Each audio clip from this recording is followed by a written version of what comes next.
In this dark hour of Britain's need, a strong and friendly hand helped her to regain a vantage point from which the future could be regarded with a greater degree of confidence.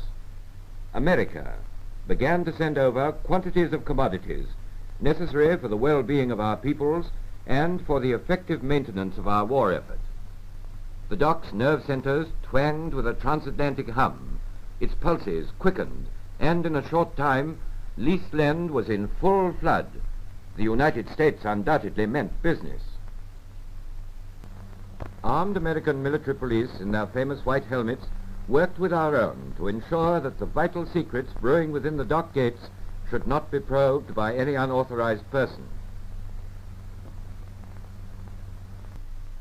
The dark, swinging silhouettes of Southampton's cranes wove a crazy rhythmic pattern in the sky as they delved into countless holds, bit hungrily into the teeming supplies, and reared again with the life-giving fruits of Anglo-American cooperation hanging pendant in their steely jaws. It was an inspiring sight. For 2 years, Southampton dealt with this huge traffic, both at the quaysides and on the rails as well. In time, the nature of the American shipments changed to something clearly indicative of preparation for D-Day. England was now well populated with hordes of husky young Yanks. With them came their engines of war in staggering quantities. Southampton's quays and sheds were crammed with discharged cargoes, and all lines were cleared for this vast priority traffic. Other traffic, coal and such like, which had been growing in volume since the fall of France, was sent in coasters to other British ports. Vital supplies for the much-discussed Second Front continued to pour in from the other side of the Atlantic.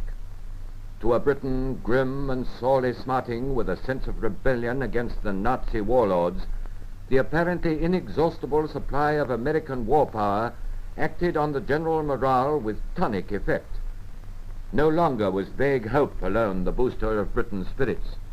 She had regained confidence, the confidence that one day democracy would triumph.